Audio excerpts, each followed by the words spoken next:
Chers amis, s'il vous plaît, s'il vous plaît. S'il vous plaît. S'il vous plaît. Vous avez lu Martin Fayou. Parce qu'il n'y a plus de place. Bon, chers amis, merci beaucoup. Où est le micro? C'est dit. Le micro, c'est où?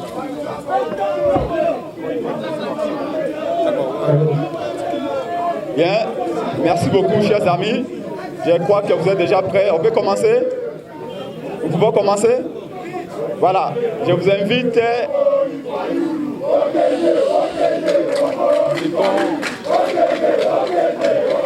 Chers amis, merci beaucoup. Merci, s'il vous plaît. Nous allons commencer par l'hymne national.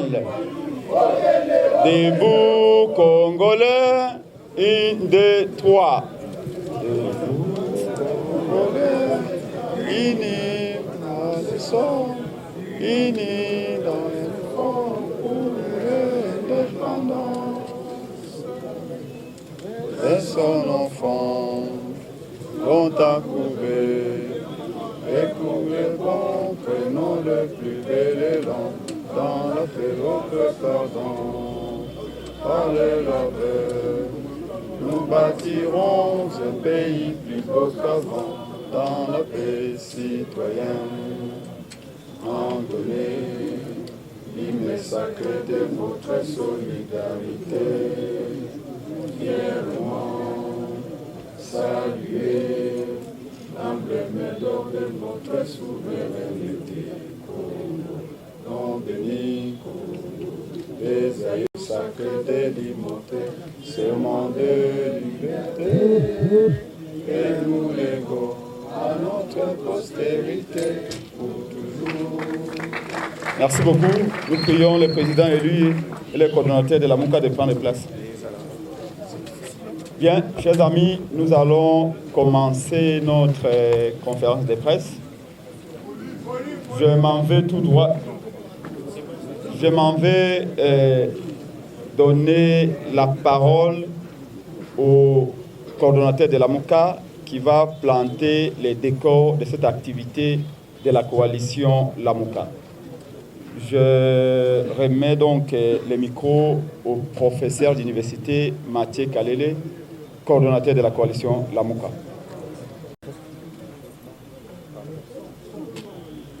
Chers amis de la presse,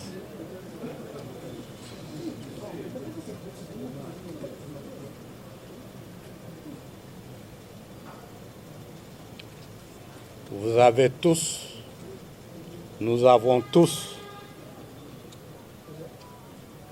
suivi la CENI par la bouche de son président.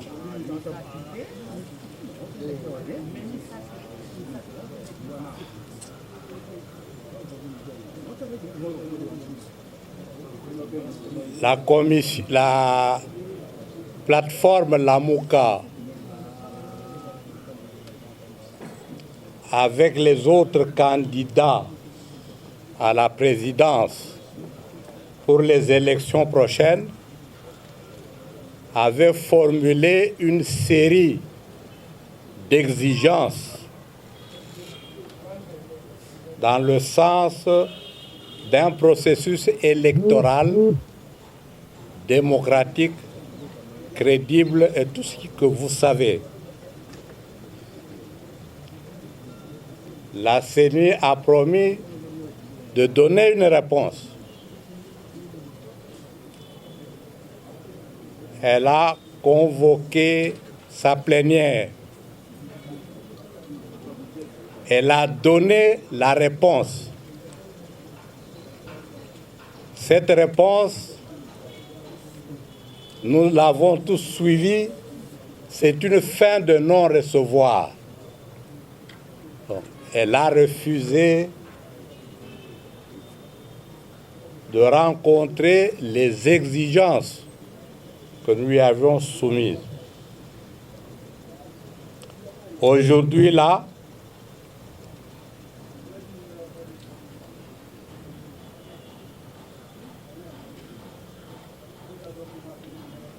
l'opposition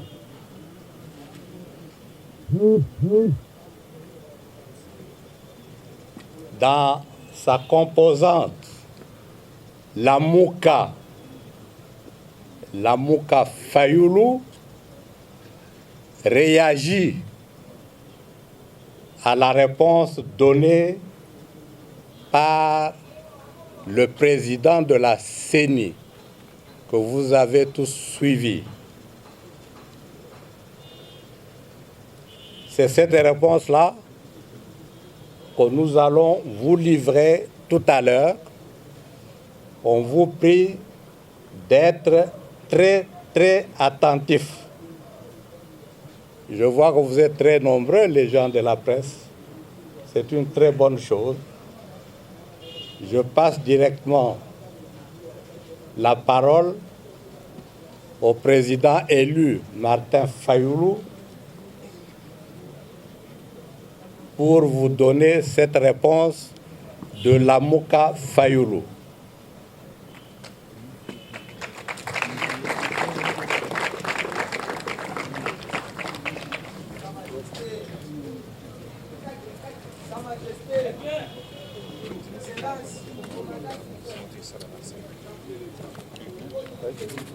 Oui.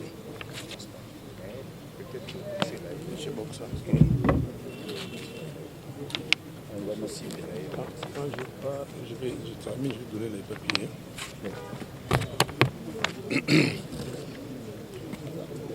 Non. C'est vrai que le micro risque de faire le retour. Les micros ici, oui. Si les gens n'écoutent pas, les gens sont là.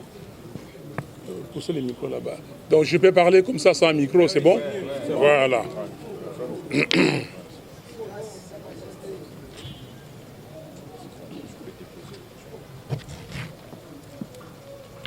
Mesdames, Mesdemoiselles, Messieurs, je vous salue. Notre pays, la RDC, est à son 4e cycle électoral depuis la promulgation de la Constitution du 18 février 2006. L'histoire renseigne que les 3 cycles électoraux passés n'ont pas produit des institutions et des animateurs légitimes à cause de la fraude électorale qui s'est enracinée comme mode d'accession au pouvoir. Et cette situation va de mal en pire. Ces mécanismes de fraude électorale a également engendré des dirigeants peu soucieux du devenir du pays et des générations futures.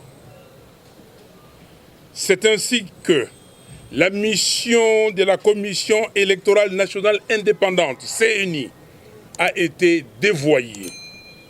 Elle a été transformée en un levier d'opérationnalisation du vol de la souveraineté du peuple. Par exemple, l'article 47, alinéa 3, de la loi électorale initiée par la CENI répond à cette logique d'opérationnalisation de la fraude en ce qu'il dispose, je cite, « Le vote semi-électronique combine l'utilisation du bulletin papier sécurisé et le comptage manuel, en même temps avec un dispositif électronique de prise en charge du processus de vote, d'agrégation et de transmission des résultats. » Fin de citation. Au paragraphe 5 du même article, la CENI s'est donné d'autorité le droit de trancher en précisant, je cite, « En cas de divergence des résultats issus du dépouillement manuel et ceux des dispositifs électroniques, la CENI procède aux investigations et à la correction de l'erreur au niveau du centre local de compilation des résultats. » Un procès verbal est élaboré à cet effet et signé par le membre du centre local de compilation instruit par la CENI et les témoins des candidats présents. Fin de citation. Cette disposition ouvre clairement la voie à la CENI de recevoir électroniquement les voix issues des bureaux fictifs. C'est pourquoi, au point 5 de son communiqué, numéro 032/CNI/2023, la CENI insiste sur l'impératif pour elle d'observer strictement les cadres légaux et réglementaires en vigueur dans l'exercice de ses missions. Non, cette fois-ci, ça ne passera pas. Il est en effet temps que nous puissions arrêter cette hémorragie. Nous devons refuser que la CENI poursuive allègrement l'œuvre de se servir du peuple comme strapontin pour la matérialisation de la fraude et nous vendre une illusion de démocratie. Dans ce cadre, le communiqué de presse susmentionné de la CENI, en réponse à nos préoccupations présentées à M.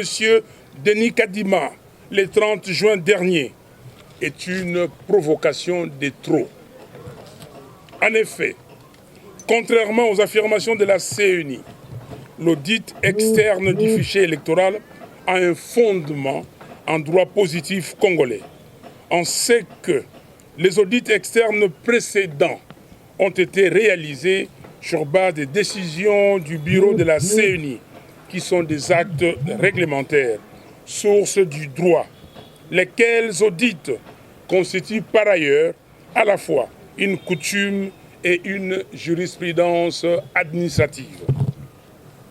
L'audit externe par un organisme indépendant et réputé a pour but d'apprécier l'intégralité et l'inclusivité des données collectées en rapport avec les standards internationaux, de vérifier et de certifier la conformité par rapport aux lois et règlements de la République démocratique du Congo.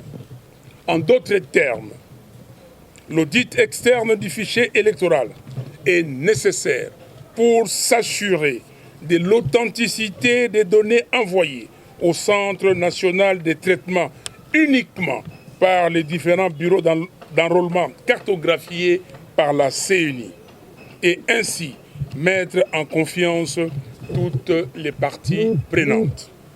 En effet, la confiance est le gage de la crédibilité des élections et de l'intégrité des résultats.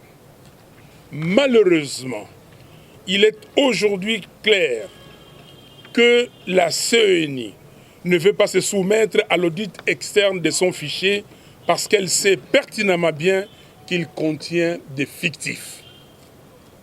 De ce fait, nous réaffirmons notre position. En l'absence d'un fichier fiable, audité par un organisme indépendant réputé, en présence de délégués des parties prenantes, nous ne déposerons pas nos dossiers de candidature.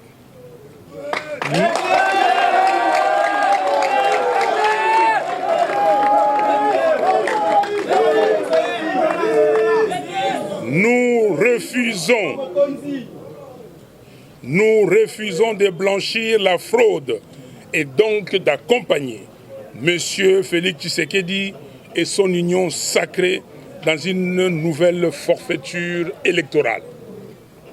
En conséquence, nous rappelons au peuple congolais que conformément à l'article 64 de la Constitution, nous avons l'obligation de faire échec à toute forme de dictature d'où qu'elle vienne.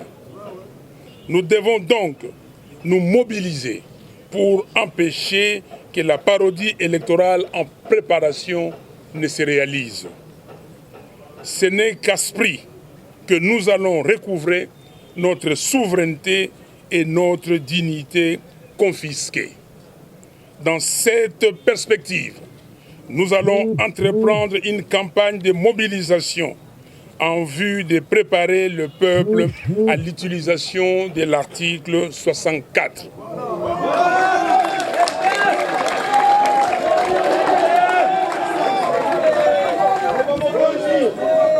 Dans cette perspective, nous allons entreprendre une campagne de mobilisation en vue de préparer le peuple à l'utilisation de l'article 64. La vérité des urnes commence par un fichier électoral fiable. Je vous remercie et que Dieu sauve le Congo. Merci.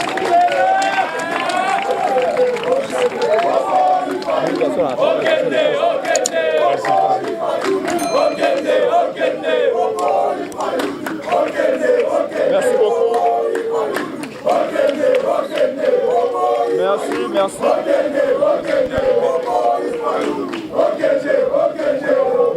Merci. Merci. Ouais, camarade, merci.